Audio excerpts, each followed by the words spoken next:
Vanderlei, boa noite. Luan Siqueira, Rádio Craque Neto.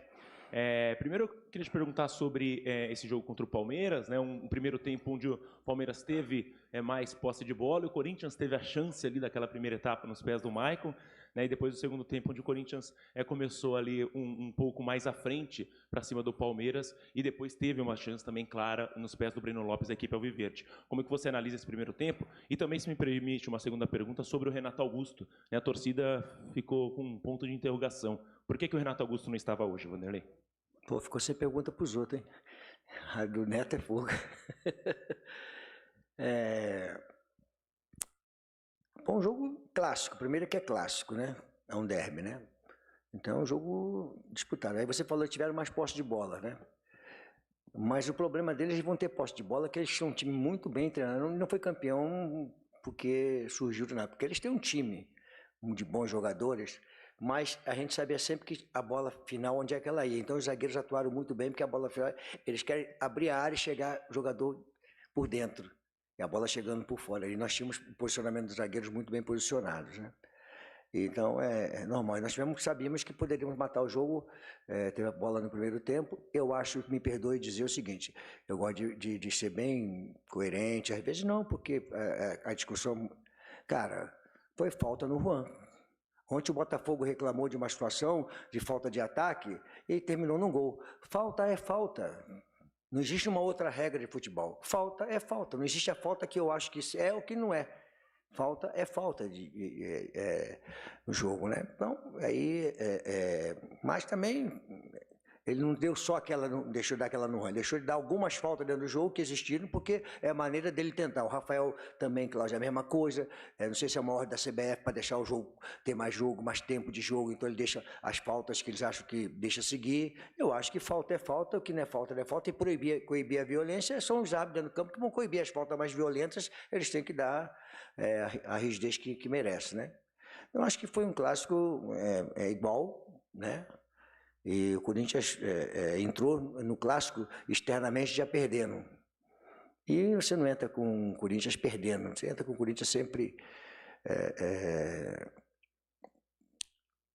acreditando que vai dar certo, que vai conseguir uma vitória. Com respeito ao Renato, cara, eu já venho falando isso há algum tempo, né? E pós-jogos, a gente tem informação do departamento, do que aconteceu no jogo, o desgaste, não aconteceu o desgaste. Então, depois de uma análise interna, tá certo? E com o jogador, chegou-se a decisão que havia uma sobrecarga e que era melhor preservar o jogador de que expor para uma lesão, porque nós temos mais 17 jogos pelo Campeonato Brasileiro, diferentemente de uma Sul-Americana. Então, já falei isso algumas vezes, né? Então, não fui eu que decidi, não. São um colegiado, são a comissão técnica, as pessoas, as informações do departamento, através da análise que tem pós-jogo. Todos os clubes fazem isso hoje, que é bem natural. Mas essa é a informação que eu tenho que passar para vocês. Não existe outra informação. Todo que inventar outra informação, ela não existe. Luchá, boa noite. Pedro Ramiro, da Rádio Bandeirantes. Hoje o Corinthians consegue um empate contra o vice-líder do campeonato, o time que é atual campeão brasileiro, e até um contraste com relação ao próprio Estudiantes no jogo da partida da terça-feira, que o Corinthians acaba levando 30 chutes a gol. O Corinthians hoje, na sua visão, é um time que oscila muito? E você acha que o Corinthians hoje foi o Corinthians do Luxemburgo? Não.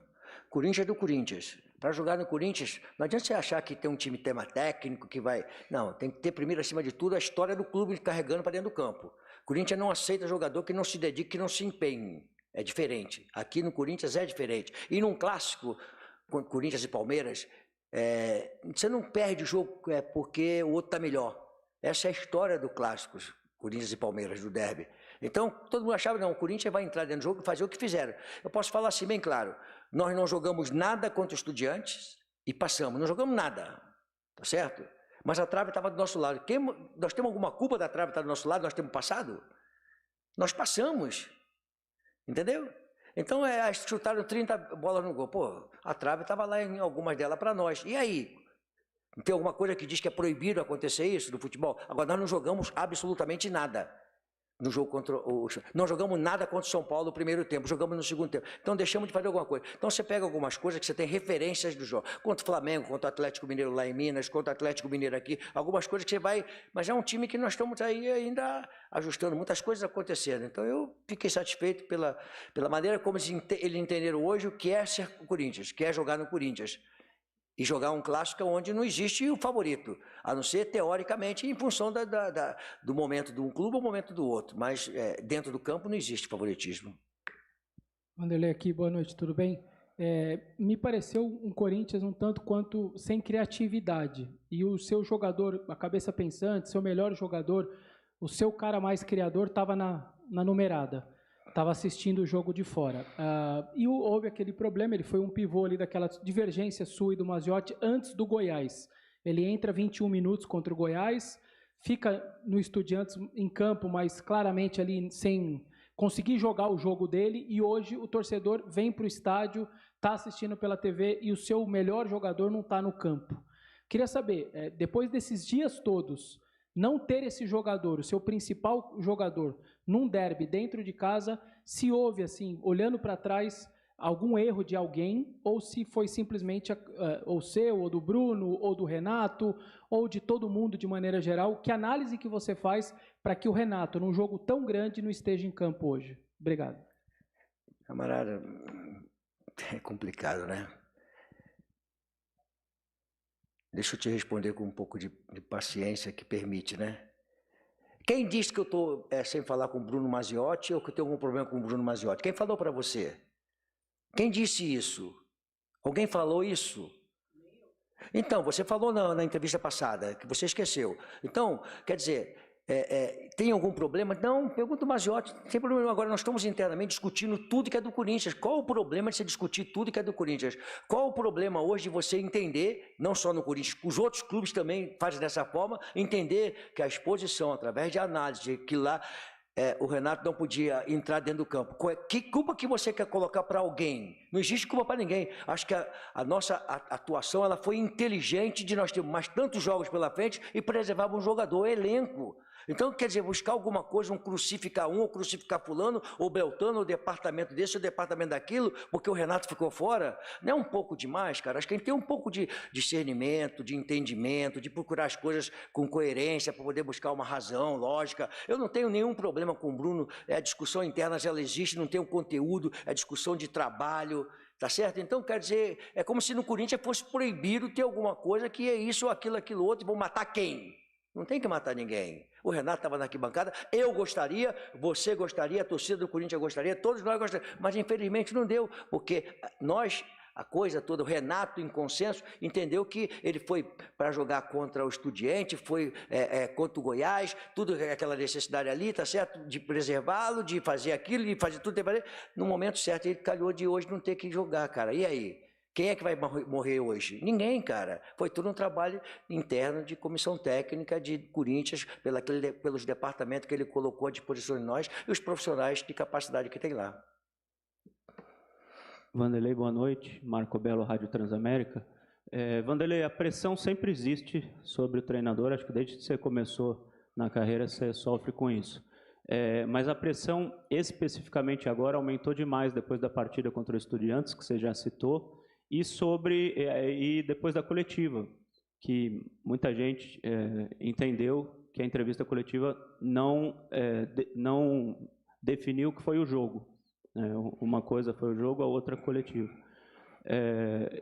E eu queria saber, com essa pressão aumentada, se você fica nervoso, se atrapalha o seu trabalho, ou se você não liga para isso, se você leva de boa. Como é que você lida com essa pressão quando ela é aumentada por causa de um jogo e, repito, de uma entrevista coletiva?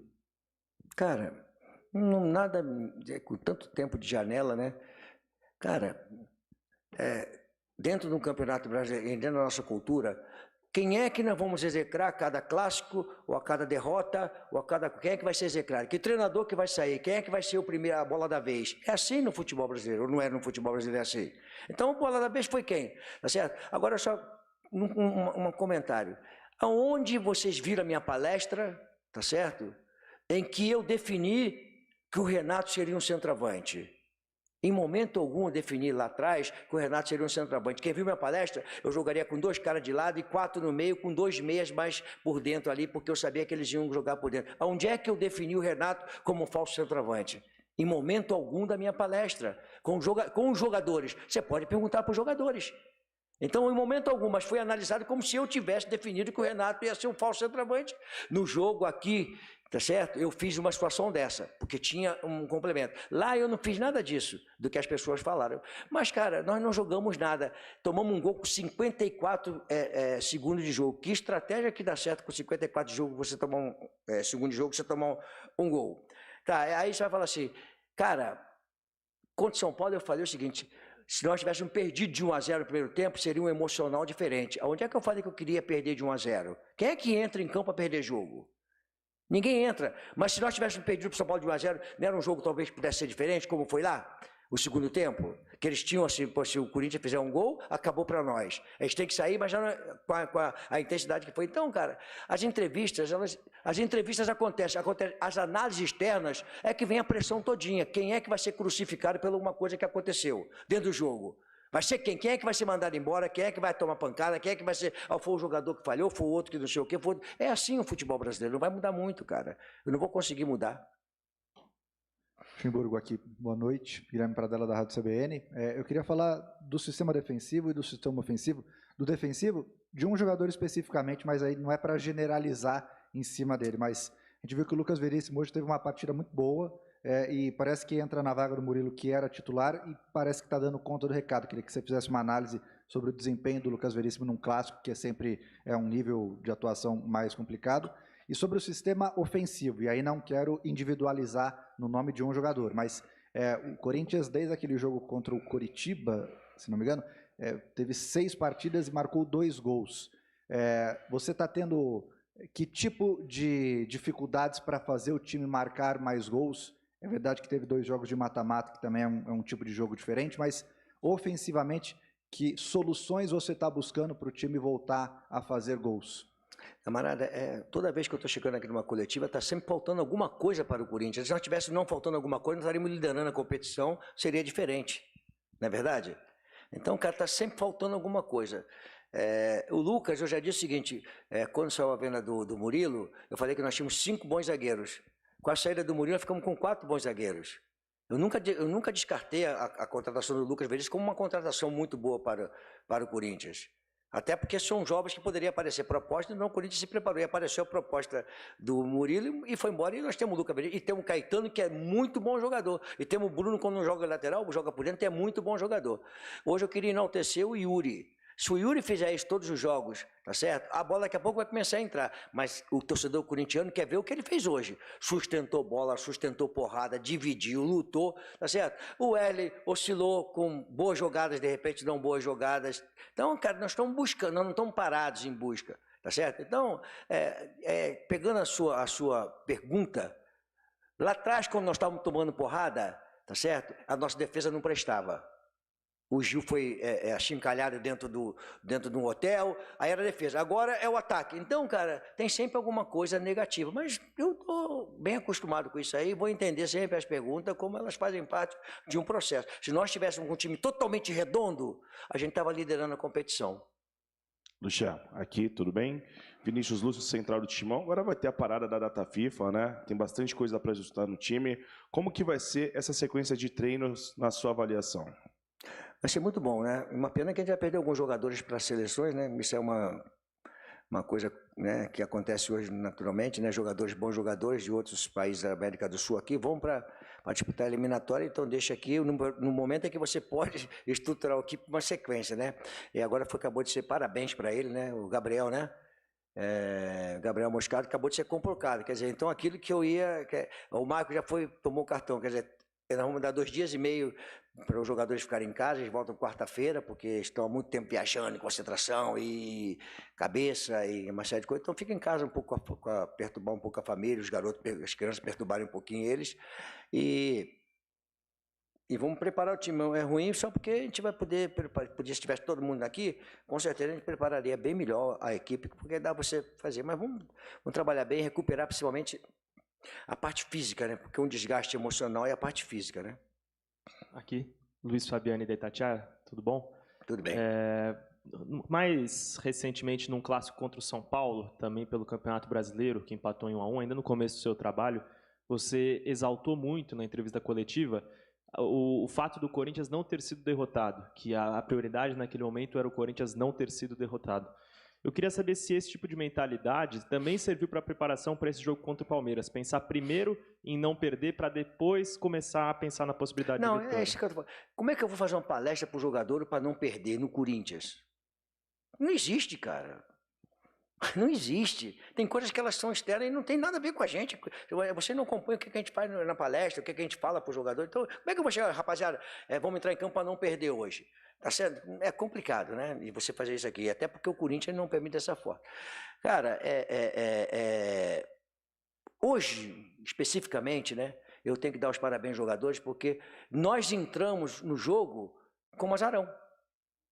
Essa é a grande verdade. Antes de começar o jogo, nós estávamos lá dentro já saber quanto é que seria o jogo. Um deram goleada disso, goleada daquilo, outro aqui que não sei o quê. Esqueceu que é o Corinthians e o Palmeiras, mesmo vendo um mau momento, é assim, e o Corinthians vendo um bom momento. E ao contrário, o Corinthians vendo um mau momento e o Palmeiras... É assim um derby, entendeu? Então deram antes. Então eu não caminho para isso. Eu não entrei em campo. Agora, se você considerar um empate normal entre Palmeiras e Corinthians, ou Corinthians e São Paulo... Eu não vejo nenhum problema, é um resultado bem normal. Opa, Vanderlei, tudo bem? Yuri Medeiros, da Gazeta Esportiva. Vanderlei, o Corinthians, isso até antes de você assumir o time, muitas vezes era um time criticado por não fazer falta tática. Né? O adversário tinha muita chance de contragolpe, ninguém parava a jogada, muitas vezes a jogada terminava em gol. Acho que, se eu não me engano, até o gol contra o Cruzeiro é mais ou menos um lance assim. O Corinthians tenta fazer a falta e não consegue. Hoje o Corinthians fez algumas faltas táticas.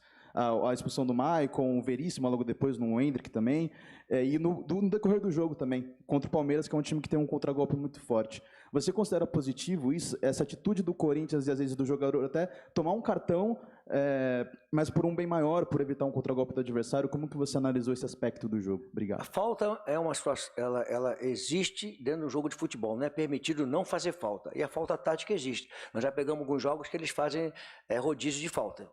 Né? Então a falta que eles falam, eu fiz a falta, agora sai você, eu vou lá e faço a falta, agora vai outro lá e faz a falta, faz um rodízio. Né? Quem tem que interpretar a falta, se é violenta, se merece expulsão, se foi para tomar cartão vermelho e amarelo, é o árbitro dentro do jogo. Né? Eu acho que falta, a meu ver, sempre é falta. Não existe uma outra regra que criaram de que falta não é falta. Né? Então falta é falta de jogo. Eu acho que a falta do Maicon foi necessária, né? Atrasou um pouco a jogada, foi ali, que não sei o quê. Então, faz parte. Eu não vou dar pancada no Maicon hoje, porque o Maicon fez uma falta que... A falta do Lucas Veríssimo foi importante. Até que se ele tomasse o cartão vermelho ali, fazer o quê? Se ele fosse em direção ao gol. É melhor tomar o cartão vermelho, faltava 1 minuto para terminar o jogo, ou 2 minutos, do que o cara ir na cara do gol. Então, isso tudo é de jogo de futebol. Vanderlei, boa noite. Você respondeu anteriormente sobre uma pressão que poderia estar existindo em relação a você, sendo até bem objetivo, você se sente respaldado pela diretoria em meio a essa pressão? Cara, eu estou dizendo assim, né? Eu venho falando isso aqui, cara. Em momento algum, essa pressão eu senti interna. Em momento algum. Eu estou aqui há 4 meses conversando diariamente com o Duílio, com o Alessandro, com a comissão técnica, discutindo as coisas que de repente vazaram aí, mas tenho contido reuniões constantes com a comissão técnica para nos inteirarmos do nosso trabalho. Então, em momento algum, eu perguntei, eu fui questionado, eu fui perguntar para eles como é que eu estava. De jeito nenhum, porque nós estamos todo dia lá. Então, essa pressão toda ela é externa. Ela não, em momento algum, o que está acontecendo aqui? Eu vi isso, eu vi aquilo, vai acontecer isso, vai acontecer isso, vai acontecer. Em momento algum foi passado. A Alessandro está todo dia comigo lá e o Duílio está todos os dias. Em momento algum nós sentamos para conversar sobre alguma situação, se eu vou sair ou se eu vou ficar. Em momento algum. Agora a parte externa ele mandou embora, trocou, fez isso, fez aquilo outro, mas internamente nunca tem. Mas eu estou com uma informação.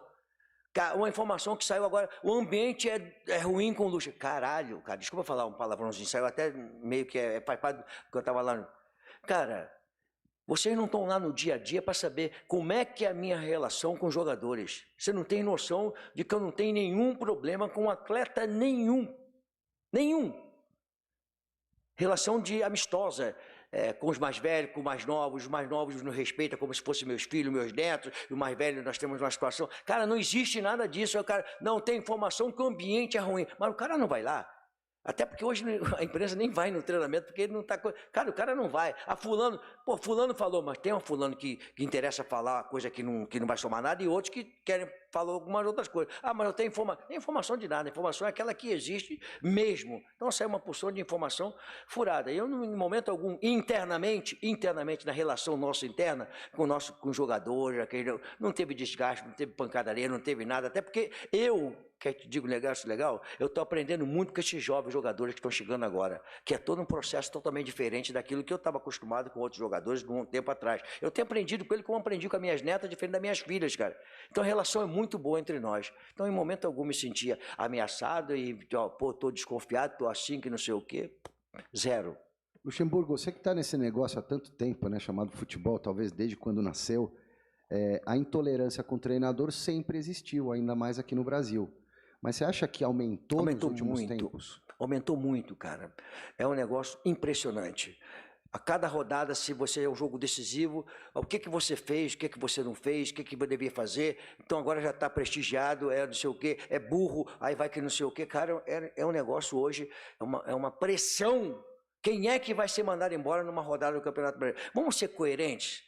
Quantos times do Campeonato Brasileiro? São 20, não são? Disputa na primeira divisão e segunda divisão? Quantos vocês acham que vão disputar o título? Olha só uma pergunta que eu vou fazer para você. Quantos vocês acham que vão disputar o título? Quantos vocês acham que vão chegar na Libertadores? Quantos vocês acham? Aí manda embora porque o cara está perto da zona de rebaixamento. Mas, cara, ele tem time para poder sair dali? É uma situação que é complicada? A análise é o seguinte, porque tem uma camisa pesada, aí tem que estar numa situação... Mas peraí, vamos analisar. Quem é que está disputando o título hoje? Quais são as equipes que começam o Campeonato Brasileiro, dá um start assim, quem vai disputar o título, quem vai disputar a Copa de Libertadores, quem vai chegar aqui, quem é que vai disputar a parte de baixo. Essa é a competição, mas aí a pancada vem, é o seguinte, acho que aquele time ali devia estar, mas será que ele deveria estar? Tá certo? Eu gostaria, sinceramente, de estar com o Corinthians. Eu cheguei aqui, nós pegamos o Corinthians, né? Senão eu não estaria aqui. Se o Corinthians estivesse na liderança da competição lá atrás, eu não estaria aqui. Não teria por que trocar. Trocaram, eu peguei e nós começamos a trabalhar. Muita porrada. Nós começamos a nos reencontrarmos aí com as situações. Tá certo? E eu falei até antes de começar o jogo hoje, se nós tivéssemos ganho o derby hoje e fizéssemos a pontuação, o número de jogos, de 6 pontos, eu chegaríamos a 31 pontos. Sabe quanto é que nós estaremos igualando o número de rodadas? Na 7ª ou 8ª posição. Essa seria a posição que nós estaríamos hoje. Mas o Si não joga, né? Nós não ganhamos o derby, né? E estamos ali ainda buscando para cima. Obrigada, Vanderlei, a todos que nos acompanharam. Boa noite, até a próxima.